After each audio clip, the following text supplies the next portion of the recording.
Bonjour et bienvenue sur le site dalform.com dans la formation OS10 Client El Capitan, dans le module Applications et processus et dans la dernière vidéo de ce chapitre, Gestion des applications. Alors nous allons voir beaucoup de choses dans cette vidéo. Nous allons commencer par faire un focus sur les applications 64 bits. Il faut savoir qu'OS 10 est un système 64 bits. Donc on verra dans cette partie s'il y a des applications qui tournent encore en 32 bits et si oui, comment les forcer à passer en 32 bits. Nous allons voir également les préférences des applications. Alors ça ne va pas être rentré dans le menu préférences, mais voir justement où sont stockés les réglages de nos applications. Nous allons ensuite utiliser de nouveau l'information système, donc l'application information système, et voir la partie logiciel. Nous allons ensuite voir un nouvel outil qui s'appelle le moniteur d'activité, qui est très pratique, un petit peu à l'image de la console pour les logs, mais cette fois-ci, voilà, nous allons voir comment nos applications sont répertoriées et les ressources utilisées par notre machine à travers les différents onglets, donc ça va être processeur, mémoire, énergie et disque. Nous allons ensuite découvrir comment quitter une application au travers de différentes méthodes, par exemple à l'aide du dock, du moniteur d'activité, le nouvel outil, le terminal, le menu. Nous allons découvrir également le rapport d'erreur, ce qu'est un rapport d'erreur, et voir si des logs sont affichés dans la console en cas d'erreur. Nous allons également faire un bref aperçu du mode accessibilité et de VoiceOver, donc pour des gens qui ont des maladies, voilà, qui par exemple ne voient pas bien comment améliorer le système d'exploitation afin qu'ils puissent l'utiliser. Nous allons également parler de la fonction dictée vocale, et pour finir, nous parlerons du dashboard. Alors, les applications 64 bits. Bon, déjà, avant de parler des applications, il faut savoir que le système d'exploitation OS 10 El Capitan est intégralement codé en 64 bits. Mais il faut savoir qu'il y a encore des applications qui tournent en 32 bits et certaines applications ont également encore un mode de compatibilité 32 bits. Alors pourquoi? Parce que des vieilles versions d'OS 10 ne tournent pas en 64 bits et les logiciels, même les derniers, sont encore supportés par ces versions. Donc nous, qu'est-ce qui va nous intéresser? Déjà de voir sur la machine virtuelle une application qui peut tourner en 64 bits. Alors je vous dis, même dans le PowerPoint il y avait déjà la réponse, ça va être l'application iTunes. On va prendre pour exemple cette application. Je vais aller voir les propriétés de cette application. Donc je fais commande I, je vois voilà qu'elle pèse 311 mégas, bon voilà, hein. Je ne vais pas refaire le cours sur les métadonnées, mais surtout, nous avons ça, ouvrir en mode 32 bits. Donc si j'appuie là-dessus, que je double-clique sur iTunes, il devrait s'ouvrir en 32 bits. Cependant, voilà, comme on est sur un système 64 bits, on ne va pas pouvoir l'ouvrir en 32 bits. Ce que je vous disais tout à l'heure, c'est pour des systèmes voilà, qui supportent uniquement le 32 bits et qui veulent bénéficier tout de même encore du logiciel iTunes. Maintenant, pour voir s'il y a des applications qui tournent en 32 bits, comment nous allons faire? Alors c'est un outil que je vais vous présenter après, mais là on va tout de même le lancer. C'est le moniteur d'activité, et pas Monoprix comme on le voyait juste à présent. Merci Spotlight. Alors, le moniteur d'activité, qu'est-ce qui va nous intéresser? Ben, en fait, d'aller dans la section disque et de voir les applications, le type d'application, sur combien de bits elles tournent. Enfin, en quel mode elles tournent en fait. Je vois que j'ai toutes les applications en 64 bits, à part une seule, comme par hasard, les VMware Tools. C'est la seule application voilà, sur mon Mac qui tourne en 32 bits. C'est un bon moyen voilà, de voir si toutes les applications sont optimisées à 100% par rapport à la gestion de la mémoire. Maintenant, nous allons nous intéresser aux préférences des applications. Alors, il faut savoir que les applications, elles dépendent forcément de leurs préférences et pour la configuration et de leur état. Alors, où sont stockées les préférences des applications? Eh bien, dans 3 librairies distinctes. Déjà, dans la librairie utilisateur, dans le dossier Preferences. Après, vous avez le nom de l'application, enfin un bundle ID, ce qu'on appelle, avec une extension qui s'appelle plist. Alors, qu'est-ce que c'est un plist? C'est un fichier XML, tout simplement, qui va référencer, par exemple, le nom de l'application, tel paramètre on a mis dans l'application, tel réglage on a positionné sur cette case par exemple. Voilà, ça va être tout ça. Donc je vais vous montrer où est-ce que ça se trouve. On ferme ceci. Donc on a dit dans la bibliothèque utilisateur, voilà, dans le dossier Preferences, dans le dossier Preferences,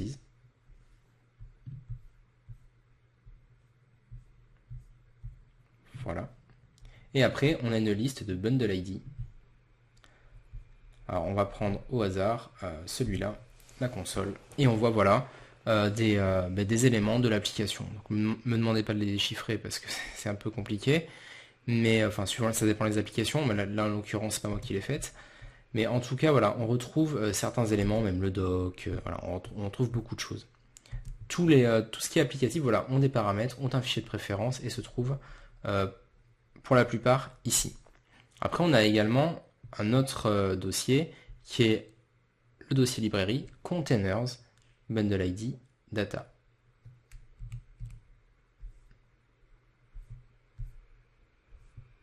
Donc librairie, container, encore voilà, bundle ID, data. Voilà, celle-là, elle est sans fin. Voilà, on retrouve des fichiers de préférence. Par exemple, celui-là, container.plist. Après, tout n'est pas forcément lisible par le système avec aperçu.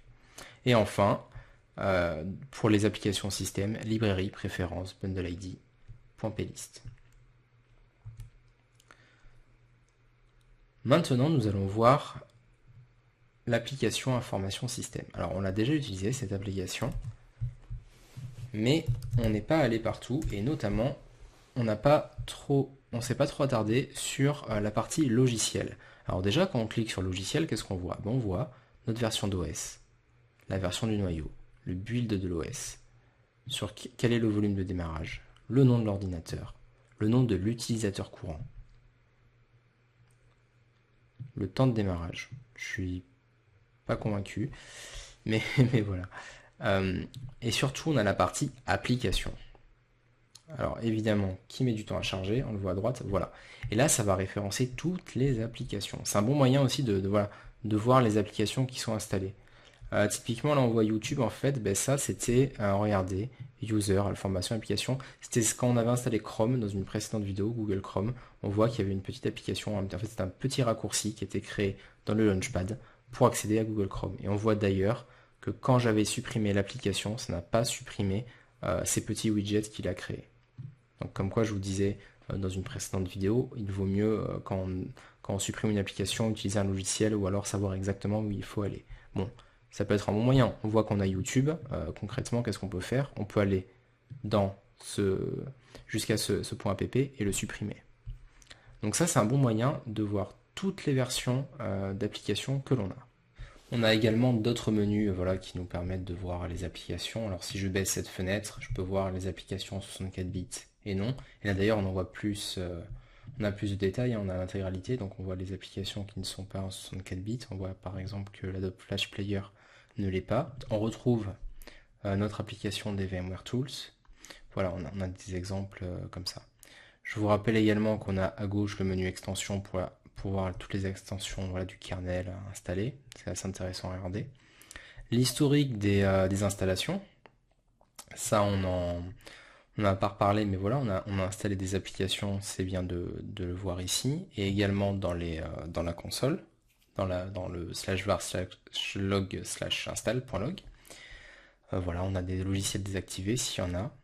Des polices également. Donc on va retrouver l'intégralité de nos polices installées. Bon, là, le temps qui charge, voilà, donc on a toutes les polices du système. Voilà pour ce tour d'horizon sur l'application information système. Maintenant, nous allons passer à l'application moniteur d'activité. Alors, on va y aller et on va commencer par l'onglet processeur. Donc, on y était tout à l'heure pour vérifier les applications qui tournent en 64 bits. Voilà, donc là, on passe au processeur. Donc, ce qu'il faut savoir, c'est que si votre Mac a des ralentissements, je vous invite très fortement à vous rendre dans le moniteur d'activité. Comme ça, on peut voir les applications voilà, qui sont gourmandes, notamment par exemple en processeur. Là, à savoir que bon, j'ai le moniteur d'activité qui consomme le plus de ressources processeur. Le Finder qui tombe, voilà, là ça s'actualise en fait en temps réel. Vous avez également, et on y reviendra, le PID. Donc ça on y reviendra tout à l'heure pour justement savoir quel est le numéro du processus en fait. C'est le processus identifieur d'une application pour pouvoir après la kill, donc l'arrêter en cas de problème. Ou par exemple si on a une application qui ne veut pas s'arrêter en graphique, on verra d'autres méthodes pour justement les arrêter. Et en bas vous avez voilà, une synthèse voilà, de la charge processeur, le nombre de fils, le nombre d'opérations en cours. Tout ça bien sûr c'est uniquement du temps réel. Ensuite, de la même manière, nous allons voir la gestion de la mémoire de notre machine virtuelle. Donc rappelez-vous, on a mis 2 Go, c'est indiqué. On voit qu'il y a 1 Go de 32 de mémoire utilisée. Les fichiers mis en cache, voilà, 627 mégas. Et les fichiers d'échange, le swap. Donc là, toujours pareil, on voit, on peut filtrer avec les menus du haut. On voit voilà, que le Finder est le plus gourmand en mémoire. Suivi de Spotlight. Donc ça c'est voilà, des applications qu'on ne pourrait pas killer parce qu'elles ont besoin d'exister. Enfin le moniteur d'activité, voilà, il repasse au-dessus, comme je le touche un petit peu, en fait ça va augmenter voilà, sa consommation de mémoire. Toujours pareil, il y a aussi également, vous retrouvez, le processus identifieur ici. Donc le numéro, comme le dit LED, le numéro de l'opération. Ensuite, vous avez l'onglet énergie. L'onglet énergie, en fait, ça va nous indiquer la consommation voilà, en ressources d'une application au niveau voilà, des watts, tout simplement, et l'impact au niveau de la machine.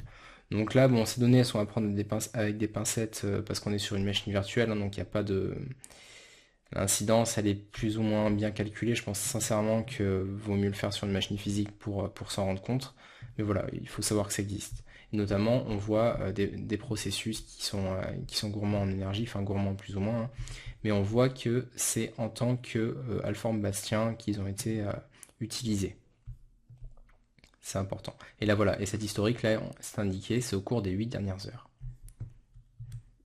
Enfin, on va passer à l'onglet disque qui va de la même manière nous résumer voilà, les écritures et les lectures au niveau de notre disque dur par application. Donc si je trie par application ou alors par octet écrit, donc quelle application a le plus écrit. Donc, alors, je ne vais pas vous parler de ces deux-là.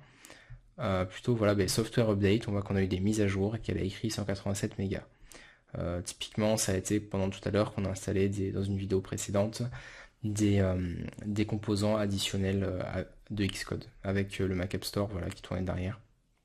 Donc ça nous a permis voilà, de voir ici que 187 mégas,7 ont été écrits. Après l'onglet réseau, donc on y viendra dans une autre vidéo, mais voilà, c'est pour savoir en fait tout simplement quel processus a utilisé le plus le réseau. Là on voit qu'il n'y a pas grand chose, très clairement. Voilà, mais ça on y reviendra plus tard dans une autre vidéo. Maintenant, nous allons nous intéresser à différentes méthodes. Donc comment quitter une application. Alors, la méthode la plus simple, c'est en fait quand vous ouvrez une application. Vous avez, on va prendre le moniteur d'activité par exemple. Donc moniteur d'activité, on est bien d'accord, là il n'est pas dans mon doc. Donc quand j'ouvre une application, rappelez-vous, elle apparaît dans ce dernier.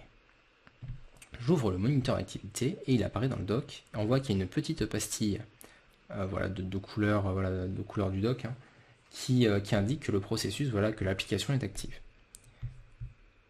Première méthode, alors qui ne fonctionne pas avec toutes les applications, et notamment je vous en ai parlé dans une vidéo précédente, si on ferme avec la petite croix rouge en haut de l'application, dans certaines applications ça va fermer la fenêtre et d'autres ça va fermer uniquement, la fenêtre et d'autres ça va fermer l'application. Dans le cas du moniteur d'activité, ça va fermer uniquement la fenêtre si on appuie sur la croix rouge, donc ça ne ferme pas l'application. Nous, c'est pas le résultat qu'on veut, ce qu'on veut, c'est quitter l'application. Alors, on va dans le doc, et vous faites un clic droit, et vous avez accès au menu quitter. Ça, c'est une première méthode pour fermer une application. Ensuite, il y en a une autre. Si votre application a planté, ça peut arriver, et là, vous cliquez quitter, vous cliquez sur quitter, ça ne marche pas. Comment faire? En fait, vous appuyez sur la touche Option, la touche Alt de votre clavier, et vous faites un clic droit. Et là, regardez, le menu change. Il y a marqué Forcer à quitter. Alors déjà, cette option, voilà, ça va permettre de forcer le logiciel à arrêter, donc à couper son PID, à couper son processus et à donc quitter voilà, le mode graphique et à tout stopper, voilà, toute activité sur le système, si vous avez un problème. Bon, si vous n'avez pas de problème, vous pouvez aussi le faire, mais bon, le mode quitter fonctionne très bien. Mais là déjà, c'est en cas de plantage, vous pouvez utiliser cette fonction pour quitter voilà, le processus. Faut savoir que dans la majorité des cas, quand on a un plantage, on a toujours accès à forcer à quitter et ça fonctionne. On va voir maintenant d'autres méthodes pour quitter les applications. Mais via le moniteur d'activité. Alors typiquement, si je vais ouvrir le terminal, et je vais ouvrir le moniteur d'activité, parce qu'on ne va pas tout faire sur le moniteur d'activité, sinon ça va tout nous couper. Et là, le but va être de trouver l'application. Alors, au travers de des différents onglets que j'ai présentés avant. Nous, on va faire par exemple par processeur, et on voit que là, il y a le moniteur d'activité. Alors, comment le quitter? Tout simplement, vous avez plusieurs menus. Là, on peut avoir l'information, différents menus du moniteur, mais ce qui va nous intéresser, ça va être cette petite icône là, une espèce de panneau, un peu comme un panneau stop avec une croix à l'intérieur. Et vous cliquez dessus, et ça va vous demander, voulez-vous vraiment quitter cette application? Et on a deux menus. Soit on la quitte de manière traditionnelle, soit si elle est plantée, vous ferez forcer à quitter. Donc on va la quitter de manière traditionnelle, et voilà. Donc là en plus j'ai fermé la mauvaise application, et pour vous montrer que ça marche bien, moniteur d'activité, et je vais relancer justement, je cherchais le terminal. Alors on va filtrer par nom, on va aller dans les T, terminal, voilà. Et là, je le quitte. Voilà, je vais forcer à quitter. Et regardez bien le dock en bas, l'application va disparaître. Voilà, l'application n'est plus disponible. Je vais relancer le terminal. Donc là, on a vu une nouvelle méthode de comment quitter une application. Maintenant, une un petit peu plus compliquée, via le terminal. Alors, comment on va faire? Alors du coup, on va killer justement celle-là. Donc le terminal, on a une commande qui s'appelle top. Top, donc je fais man top quand je ne connais pas. Ça, voilà, ça permet d'afficher voilà, des informations sur les processus. Donc je vais utiliser la commande top. Et là, regardez, j'ai une liste d'applications. Moi, ce qui va m'intéresser, ça va être Activity Monitor, donc en anglais. Je vois son PID qui est 2326. Très bien. Alors au passage, on peut également le voir ici. Je vais vous le montrer. Si je cherche moniteur d'activité, alors on va trier plutôt par processeur, ça ira plus vite. Je vois que son PID c'est bien celui-là, on le retrouve. Donc le 2326. Et là maintenant, on va taper une nouvelle commande qui s'appelle kill. Kill, donc si vous ne savez pas ce que c'est, vous ouvrez un nouvel onglet man kill. Et ça va permettre de mettre fin au processus. Alors la commande c'est tout bête, ça va être kill et le numéro du PID. Alors regardez bien le moniteur d'activité, je fais entrer, il vient de disparaître. Si je le relance, alors à votre avis, est-ce qu'il va reprendre le même PID? Bon, je vous le dis, enfin vous le voyez maintenant.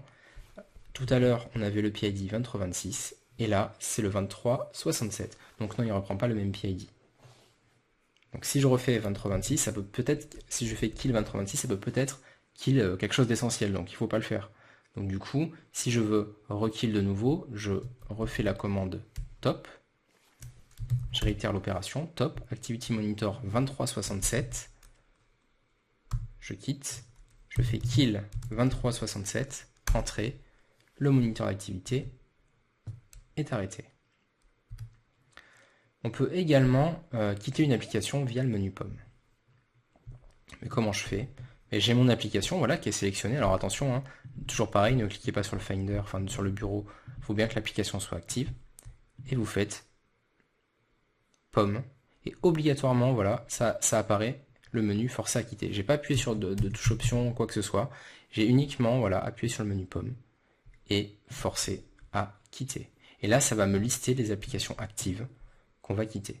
Alors intéressant, si je fais forcer à quitter le Finder, en fait, il n'y a pas marqué forcer à quitter, c'est relancer, parce qu'en fait, le Finder doit toujours être actif. Donc là, c'était le petit piège. Maintenant, je vais vous parler des rapports d'erreur. Alors, je pense pas que j'ai des rapports d'erreur qui soient listés dans ma machine virtuelle, donc on va vérifier. Et je vais vous expliquer ce que c'est les rapports d'erreur. Alors, rapport... non, j'en ai pas. Les rapports de diagnostic, peut-être. Non, rapport, non. Ah, si, j'en ai un. J'en ai un. Alors, je vais vous montrer ce que c'est. Bon, là, on voit que dans la capture d'écran, en fait, j'en ai plusieurs. Les rapports d'erreur, en fait, si vous vous en rappelez, quand on avait configuré le système, on avait dit envoyer voilà, les rapports d'erreur aux développeurs. Donc, c'est lié.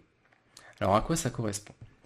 Si une application crash, donc on a vu comment on quitte des applications, et notamment quand elles ont planté, qu'est-ce qui se passe, enfin, comment on les quitte, on va avoir une fenêtre qui va apparaître et qui va nous dire, voilà, est-ce que vous voulez envoyer le rapport d'erreur, donc en fait les fichiers, les journaux, les logs d'erreur de l'application aux développeurs. Et en fait, ces journaux d'erreur, qu'on les envoie aux développeurs ou non, vont être stockés dans la console. Dans la console, enfin dans le système, et la console se charge de les afficher.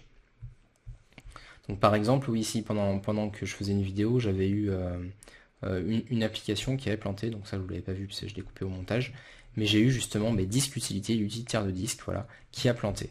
Et là, voilà, j'ai le rapport d'erreur. Donc ça peut être une bonne, bon après, une bonne source d'information, pas forcément pour nous, mais pour des développeurs, pour qui comprennent pourquoi leur application a planté et comment, voilà, corriger des bugs. Là, ce rapport est bien sûr généré automatiquement. On n'a rien à faire. Vous voyez là, le disk utility, il est tagué avec la date, avec le nom de l'ordinateur et une extension qui s'appelle .crash. Donc c'est assez parlant le nom de l'extension. Alors maintenant voilà, on va regarder alors brièvement parce que je suis pas un expert sur l'accessibilité VoiceOver, mais on va quand même en parler. Alors je vais dans les préférences système, accessibilité, voilà. En fait toutes ces options, ça va permettre d'adapter au mieux le système d'exploitation pour des personnes qui n'entendraient pas bien, qui ne verraient pas bien. On va pouvoir par exemple inverser les couleurs, utiliser uniquement, regardez le Mac, avec des niveaux de gris, différencier sans couleur, alors, je sais pas ce que c'est, hein. Augmenter le contraste, vous voyez là les menus sont plus contrastés, réduire la transparence. On a voilà, on peut personnaliser le système, utiliser VoiceOver, donc là je vous épargne ça, mais ça va en fait faire parler en fait chaque élément. Typiquement si j'active VoiceOver et que je vais dans le menu accessibilité, il va me dire vous êtes dans le menu accessibilité. Des descriptions, voilà, les descriptions audio le cas échéant, des sous-titres, régler les sous-titres pour le système, l'audio, voilà, le clavier, on peut changer pas mal d'éléments.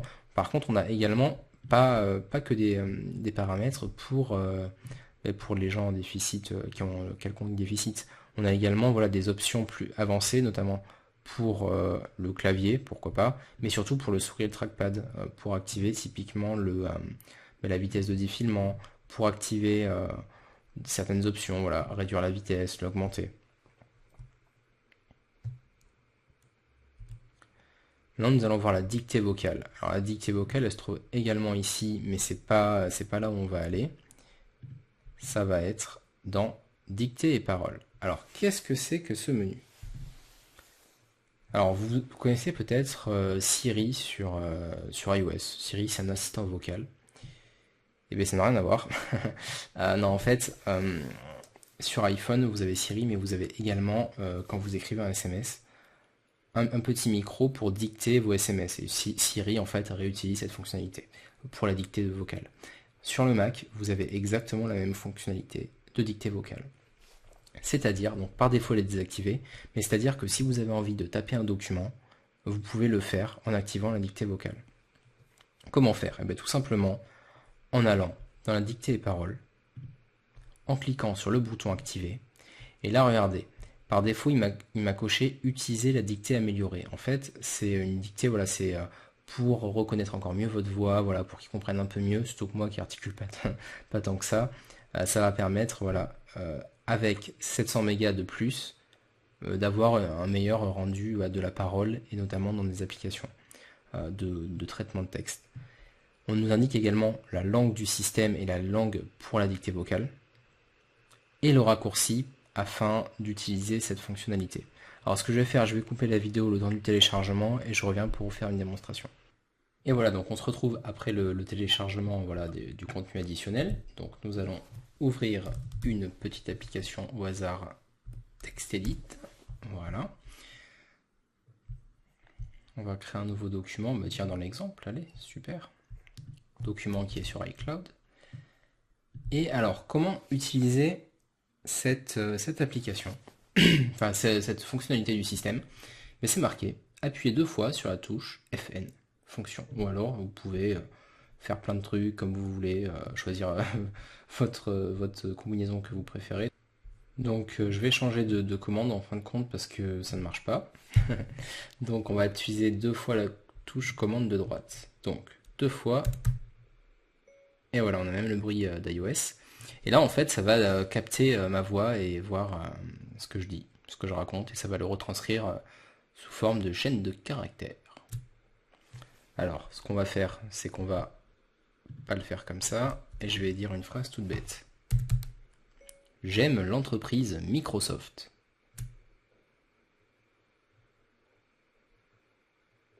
D'accord. Bon, vous voyez, ça marche très bien. J'aime les pommes. Bon, c'est pas trop mal. Donc voilà, c'était pour la petite blague. En tout cas, bon, c'est dans la machine virtuelle en plus, mais moi je l'utilise de temps en temps cette fonction et sincèrement, elle marche pas trop mal. Après, voilà, on peut pas dicter, enfin, on peut aussi dicter des phrases et des phrases, mais bon, faut repasser derrière. Donc, est-ce que c'est vraiment un gain de temps, ça? C'est à vous de voir. Moi, je préfère écrire quand même, mais voilà. Donc, on aura vu la dictée vocale, et pour finir, le dashboard. Donc, qu'est-ce que c'est le dashboard? Donc, c'est un truc qui est assez vieillissant, hein, on l'utilise plus trop maintenant. C'est en fait les widgets, ou les widgets, j'ai jamais su comment ça se prononce. En fait, voilà, ils sont stockés à 2 niveaux, donc ceux des du système dans slash librairie widget, ceux des utilisateurs, parce qu'on peut en installer, ils sont dans votre bibliothèque et dans le dossier widget. Vous pouvez en télécharger sur internet, et pour les installer, vous les glisser-déposer. Ou alors, vous pouvez également double-cliquer pour les installer. Donc on va voir comment ça fonctionne. Alors, le dashboard, où est-ce qu'il se trouve? Dans Applications, Dashboard. Et là voilà, ça nous fait apparaître un bureau, en fait un bureau virtuel. On peut les glisser pour les mettre où on veut. Alors là c'est une machine virtuelle en plus, c'est pas terrible. Voilà, on voit qu'à Cupertino aujourd'hui il fait pas très beau. Si je mets par exemple Bordeaux, Bordeaux-Aquitaine, bon ben voilà, je fais terminer et je vais avoir la météo à Bordeaux. Le petit plus ici va permettre d'installer des widgets. Alors, je crains le pire avec la machine virtuelle. Non, ça va. Bon, enfin, si je veux installer par exemple une horloge, donc là je pense que vous allez être dans le même cas, ça va relativement ralentir, mais voilà, une horloge. Et si je veux en supprimer, j'appuie sur le petit moins et je les supprime de la façon suivante. Pour retourner, vous pouvez cliquer sur la petite flèche et on retourne à notre machine virtuelle. Donc voilà, ça va conclure ce chapitre. Donc qu'est-ce qu'on a vu sur ce chapitre? On a vu voilà, que le système est en 64 bits, que quasiment toutes les applications tournent en 64 bits, mais on a bien vu quand même que certaines ne tournent pas en 64 bits, ou alors ont un mode de compatibilité pour le 32 bits, mais nous, on ne peut pas l'exécuter. On a vu où sont stockées également les préférences des applications, donc dans les dossiers librairie. On a vu l'intégralité à un onglet près du moniteur d'activité. On a vu différentes manières également de quitter une application, et notamment en cas de problème. On a vu qu'on peut également consulter les rapports d'erreur dans l'application console. Nous avons fait un bref tour d'horizon sur les paramètres pour adapter le système suivant le type de personne, suivant les déficits des personnes, quelqu'un qui n'y voit pas bien, quelqu'un qui n'entend pas bien. Voilà, le système d'exploitation est compatible, il n'y a aucun problème, vous pouvez l'utiliser pour tout type de personnes. Et enfin, le dashboard et ses widgets. Voilà, on a vu comment configurer les widgets de manière simple. Mais bon, voilà, c'est quand même, je pense que d'ici quelques versions, ce menu n'existera plus sur OS 10. Cette vidéo conclut également le module application et processus, donc je vais résumer quand même tout ce qu'on a vu assez brièvement. On a vu comment installer des applications, donc les applications via le Mac App Store, via des méthodes dites traditionnelles, c'est-à-dire avec le glissé-déposé. On avait pris l'exemple de l'application Chrome ou de l'application Flip for Mac pour voilà, faire du step-by-step à la Windows. On a vu comment installer le module additionnel de Java. Nous avons également installé des logiciels en ligne de commande. Donc on avait fait un gestionnaire de dépôt de paquets qui s'appelle Homebrew. Et on avait installé grâce à Homebrew avec la commande brew install l'application Unix wget. Donc ça voilà, garder ce petit combo dans la tête, c'est super sympa. Ensuite, on avait vu les processus de sécurité, la quarantaine, Gatekeeper. Donc voilà, c'est pour vérifier la provenance des applications et vous, voilà, vous permettre de ne pas avoir de logiciels malveillants sur votre ordinateur. Et on avait vu comment désinstaller des logiciels. Donc vous pouvez même le faire en ligne de commande avec la commande RM. Pourquoi pas, ça on n'en a pas parlé, mais on reviendra là-dessus plus tard. Ou tout simplement glisser dans la corbeille. Mais on a vu que voilà, une application comme Chrome qui s'installe un petit peu partout dans le système n'est pas désinstallé voilà, complètement. Donc il faudra utiliser soit des logiciels additionnels, soit les fouiller dans le système, dans la partie application support et dans d'autres parties du système qu'on verra plus tard pour désinstaller complètement une application.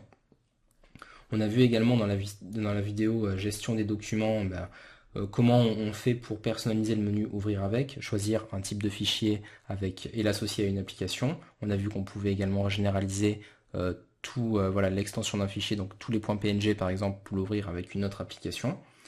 On avait découvert les applications par défaut et aperçus, voir que si on n'a pas la suite Office et qu'on reçoit un document Word par mail, on peut également l'ouvrir voilà, mais pour avoir un aperçu de son contenu. On a découvert que certaines applications sous OS X ont une fonction de sauvegarde automatique.